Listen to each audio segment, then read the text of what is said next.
Chapter 1. You brought us home, Mr. President. The roar in the Oval Office was deafening, not the political kind, not the manufactured outrage of cable news, but the raw, guttural sound of human emotion unleashed, a moment of pure, unfiltered triumph that no one in the room would ever forget.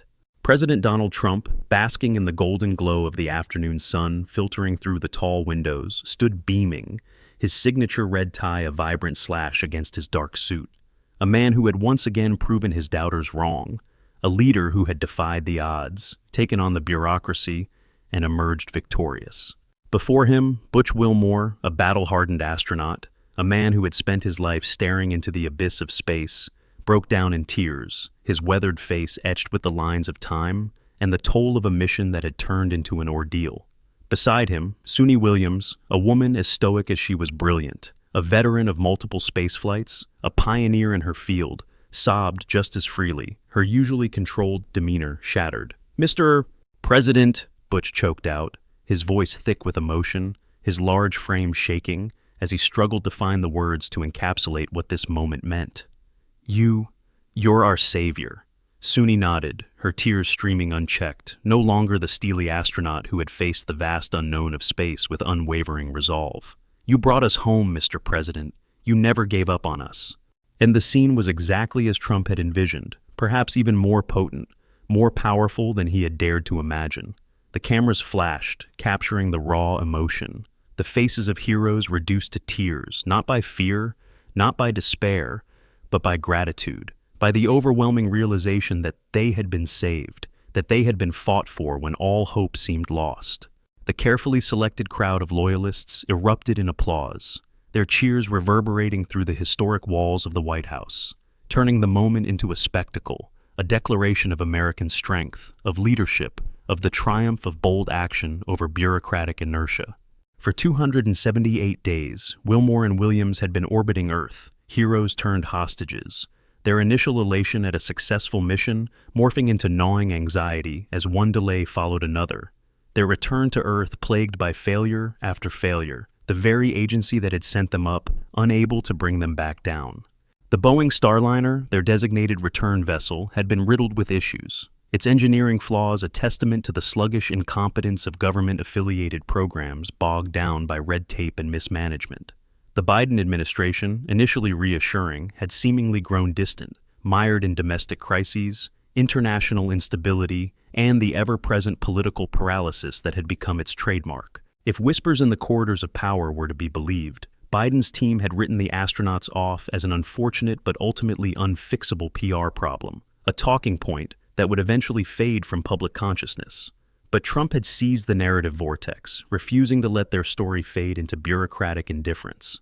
From Mar-a-Lago, he had hammered the Biden administration relentlessly, turning the astronauts' plight into a national cause, a symbol of everything wrong with the leadership in Washington. He painted a picture of callous indifference, of American heroes abandoned in the cold vacuum of space while their own government dithered, delayed, and ultimately failed them. He took to social media, to television, to rallies, demanding that action be taken, and when his calls were ignored, he turned up the pressure, amplifying the crisis with the full force of his media machine. The country rallied behind him, the public outrage that two astronauts, symbols of American ingenuity and courage, were being left to drift in orbit with no clear rescue plan. And then, just weeks ago, under immense public pressure, with polling numbers turning against the administration, and with Elon Musk's SpaceX stepping up with a contingency plan, a rescue mission was greenlit. Butch Wilmore and Suni Williams were back, not because of government action, not because of NASA, but because of the dynamism of private enterprise, because of leadership that refused to accept failure, and Trump was keen to emphasize this point.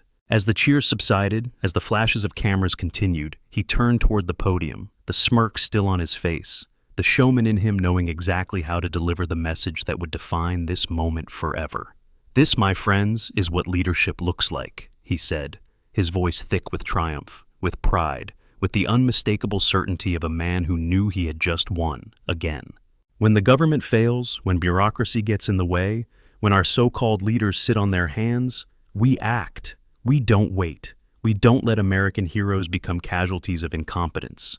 We bring them home, and we make sure the world knows that America always, always takes care of its own. The crowd erupted again, the energy in the room electric, the legacy of this moment already being written in real time.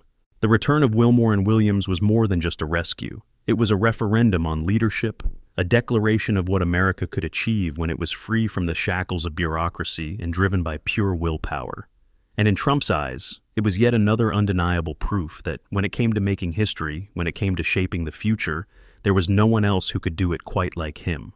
Chapter 2. Trump boomed, his voice laced with practiced humility. "Nonsense, Butch, Sunni," Trump boomed, his voice laced with practiced humility, his arm gestures expansive, as if absorbing the sheer magnitude of the moment. "You're the heroes, brave Americans. You served your country, and frankly you were let down." He paused, a deliberate beat, letting the implication settle like an invisible weight in the room. The silence just long enough for the cameras to capture the gravity of what he was saying. Then, with a measured exhale, he continued, "But we fixed it. America always fixes it, especially when we have strong leadership." The room thundered with applause again, the roar of approval echoing off the stately walls of the Oval Office, the energy electric charged with the unmistakable momentum of a moment that would become legend. The symbolism was perfect. Two astronauts, stranded in space, forgotten by the very government that had sent them there, rescued only by the intervention of bold, decisive leadership. It wasn't just a moment of celebration, it was a moment of vindication, a moment where Trump stood, basking in the glow of the victory he had orchestrated, while his enemies scrambled to contain the fallout.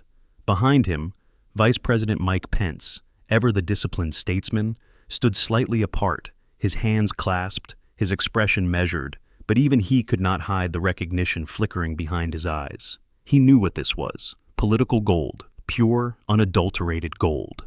This wasn't just a win, it was the kind of moment that reshaped narratives, that carved a path forward for an election, that left his enemies flailing for footing while Trump controlled the high ground.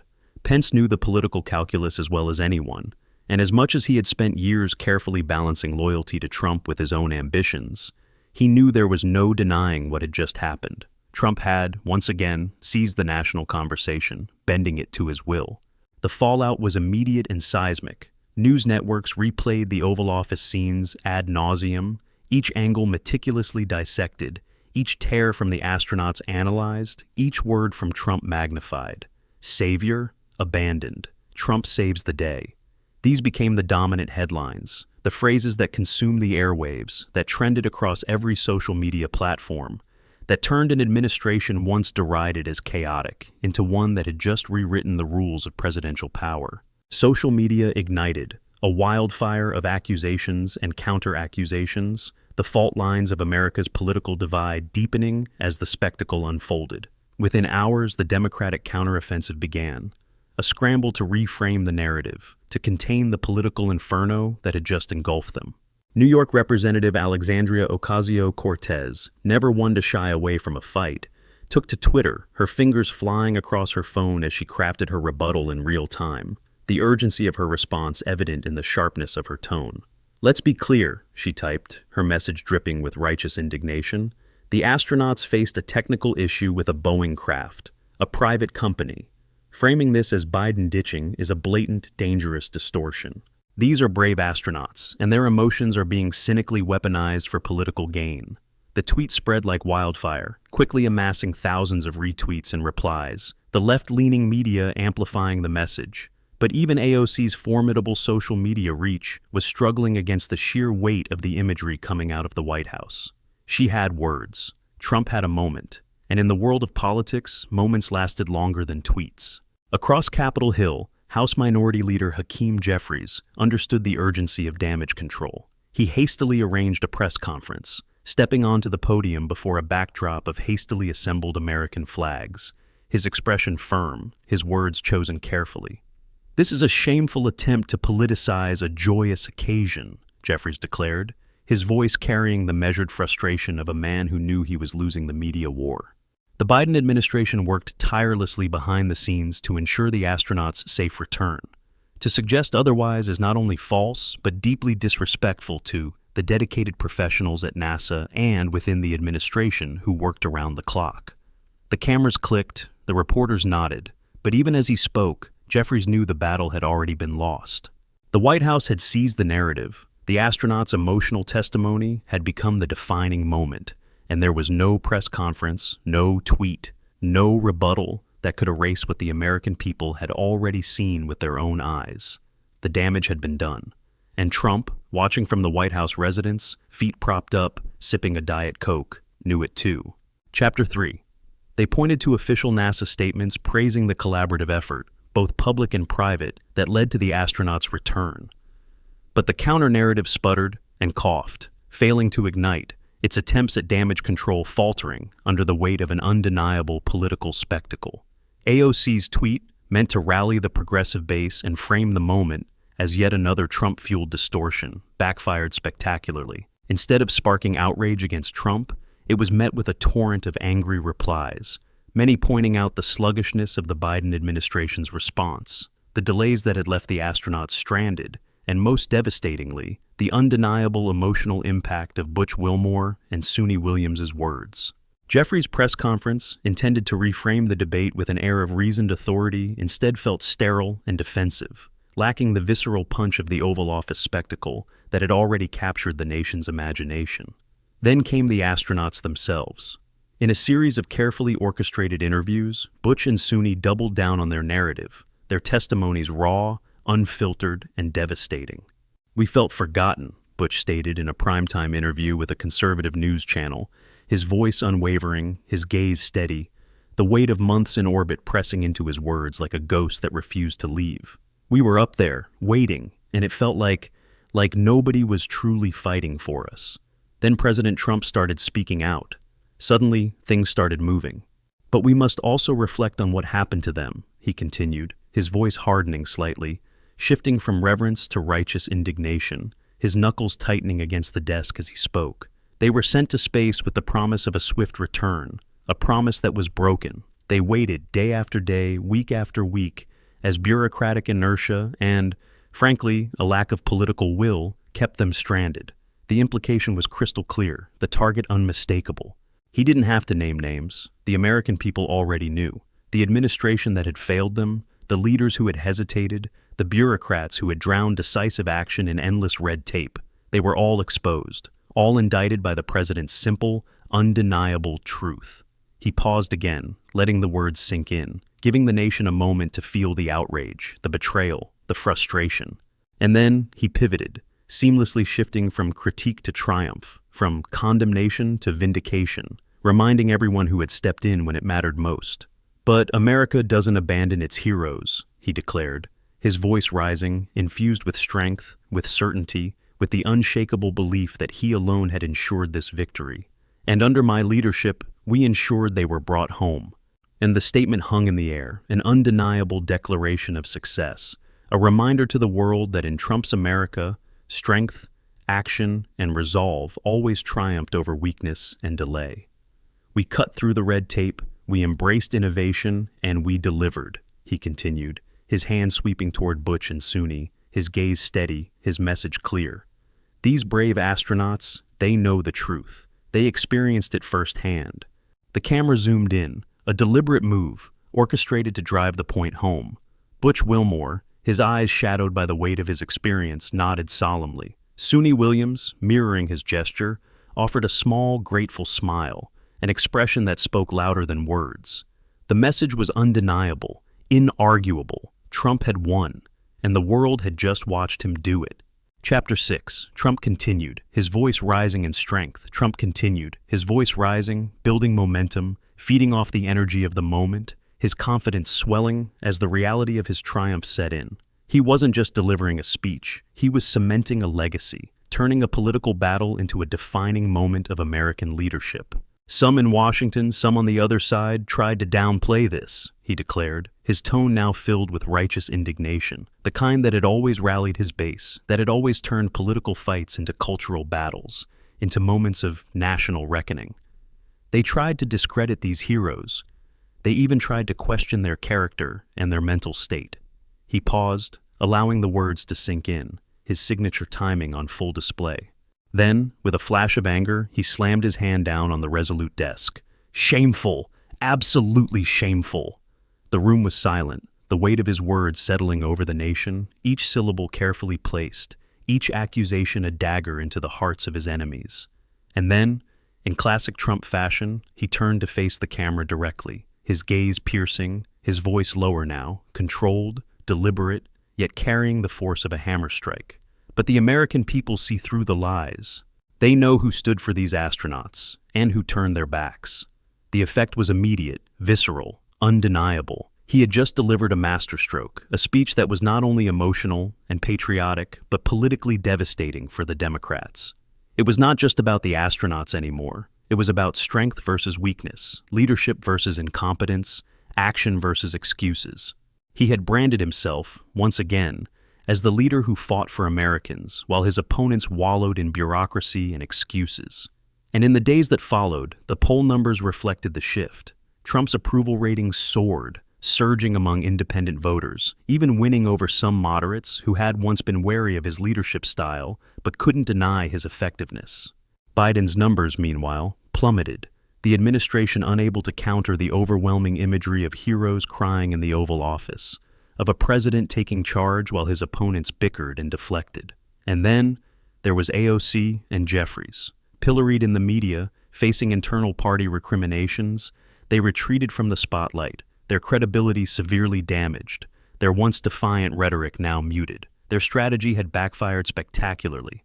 What they thought would be a counter-offensive against Trump had instead turned into a political disaster, exposing them as out-of-touch ideologues rather than principled fighters.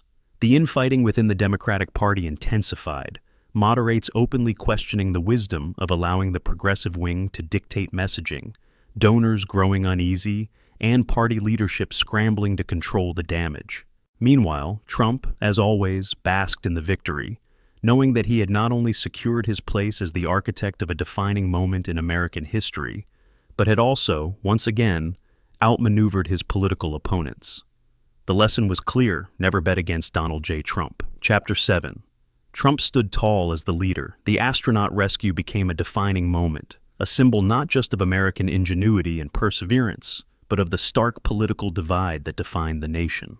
In the aftermath of the dramatic spectacle, the narrative had been set in stone, one that painted the Democrats as weak, ineffective, and consumed by bureaucratic inertia, while Trump stood tall as the leader who took decisive action, who fought for American heroes, who got things done when others dithered. It wasn't just a news story anymore. It was a rallying cry, a case study in leadership, a political flashpoint that Trump had masterfully crafted into a parable of strength versus incompetence. As the political dust settled, one thing was undeniably clear: Donald Trump had won. He had not just secured a victory, he had weaponized it, molded it into a larger-than-life moment that transcended politics, turning it into something visceral, something unforgettable. The astronauts got into genuine emotions. Butch's raw gratitude, Suni's overwhelming relief were real, unscripted, authentic. And that was what made it so powerful, so untouchable, so unassailable by even the most determined of political counterattacks. Trump's media machine, always ready to seize the moment, amplified the narrative at every turn. The images, the footage, the tearful moments in the Oval Office replayed endlessly. A constant loop on conservative networks, flooding social media, reinforcing the idea that Trump had stepped in when Biden had failed. The technical failure of a spaceflight delay became more than an engineering hiccup. It became proof of government incompetence, proof that bureaucrats and career politicians were incapable of decisive leadership, proof that without Trump, America stumbled. And then, the masterstroke. As Trump took to the campaign trail, Butch Wilmore and Suni Williams stood beside him at rallies, their silent presence more powerful than any words could ever be. They didn't have to say anything. They were living, breathing reminders of the moment Trump had seized and shaped into legend. Their very presence at these rallies became the exclamation point, the final nail in the coffin for his critics, an image that told 1,000 stories in a single frame. The narrative of savior solidified, cementing itself into the political landscape like a monument to Trump's unyielding leadership. It became an inescapable truth in the eyes of his supporters, a constant reminder of his triumphant return to center stage. The gripping political drama had played out exactly as Trump had planned. A space odyssey turned political coup, a manufactured crisis turned moment of national pride, with him firmly in the starring role, bathed in the victorious light, standing once again at the pinnacle of American politics. His words landed like a hammer, the simple truth of his experience overriding any carefully curated spin from the administration. Sunni, in a separate interview, was equally unflinching. When we saw President Trump today, it was overwhelming. It wasn't just about the rescue mission, it was about feeling seen, feeling heard after months of uncertainty. The emotion in her voice was unmistakable, and the impact was immediate and devastating. The interviews were catastrophic for the Democrats, an unfolding public relations disaster that no amount of White House spin could easily contain. AOC and Jeffries, along with other Biden allies, scrambled to regain control of the narrative, their attempts increasingly desperate. They pointed to official NASA statements, emphasizing the collaborative effort, both public and private, that had led to the astronauts' return. They highlighted the technical complexities of space travel, explaining the careful, methodical approach that had been necessary to ensure a safe recovery mission. And then, in what would prove to be a grave miscalculation, they hinted at the possibility that the astronauts, after months of isolation and stress, were perhaps not in the best frame of mind. It was a thinly veiled suggestion, a subtle but insidious attempt to discredit their emotional testimony, to cast doubt on their gratitude toward Trump, to suggest that their words had been shaped more by exhaustion than truth. But the American people weren't buying it. The image of two astronauts, hardened by the unforgiving void of space, reduced to tears in the Oval Office as they thanked their president for bringing them home, was too powerful to dismantle. The White House had lost control of the story, and Trump had won yet another battle in the war of public perception. Chapter 4.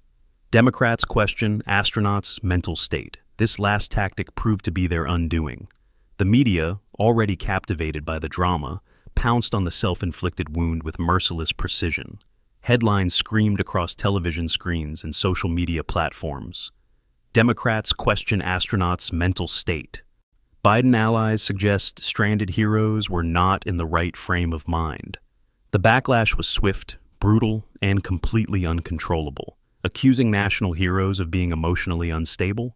It was a PR disaster of the highest order, an unforced error that played right into Trump's hands. The American people didn't see astronauts as pawns in a political fight. They saw them as symbols of courage, pioneers who had risked their lives for exploration and scientific progress. And now, they were being dismissed, belittled, and politically undermined by the very government that should have championed their safe return. Elon Musk, never one to miss an opportunity, saw the opening and struck with characteristic flair. He fired off a series of cryptic tweets, each one carefully calibrated to pour gasoline on the raging inferno consuming the Democratic narrative.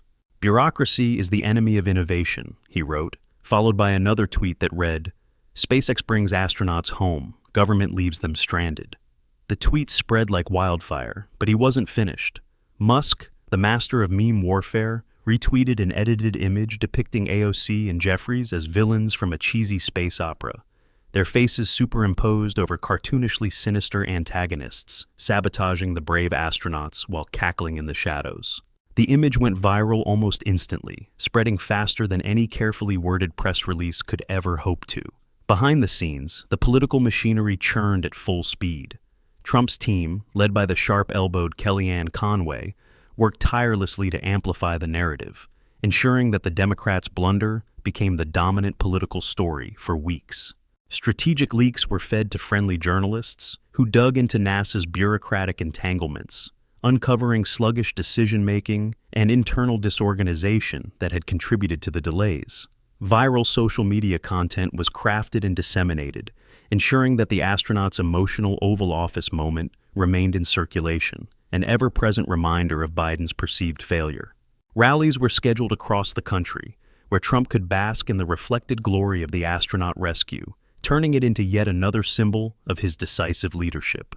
Meanwhile, within the Democratic Party, cracks began to appear.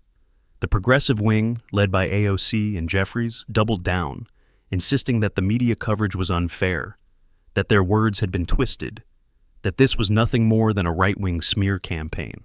But centrists within the party, sensing the political danger, began to distance themselves. They weren't willing to go down with this ship, not when public opinion was shifting so decisively against them. Behind closed doors, internal memos circulated, detailing panicked attempts to discredit the astronauts' narrative, desperate scrambles to spin the backlash, but it was too late.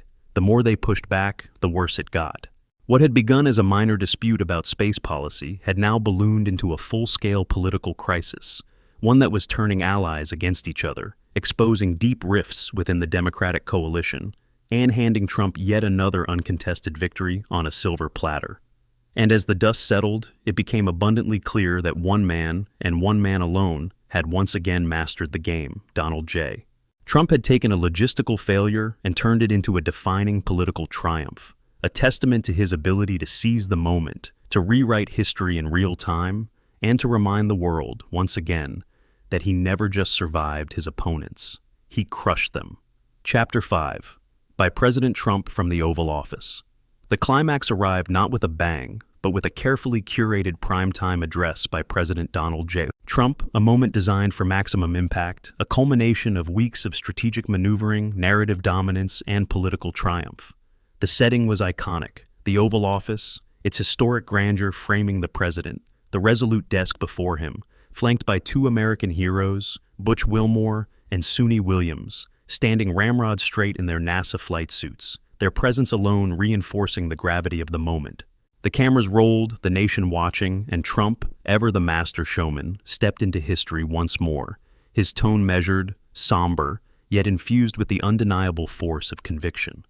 "My fellow Americans," he began, his voice carrying the weight of the moment, his eyes scanning the camera, locking on to the American people with the practiced confidence of a leader who knew exactly how to command the room, the conversation, and the moment itself. Today is a day of celebration, but also a day of reflection. We celebrate the safe return of two brave heroes, Butch and Suni, who represent the very best of our nation. He paused, allowing the words to settle, giving the audience time to absorb the sheer magnitude of what he was about to say next. The room was silent, the only sound the distant hum of cameras capturing history in real time.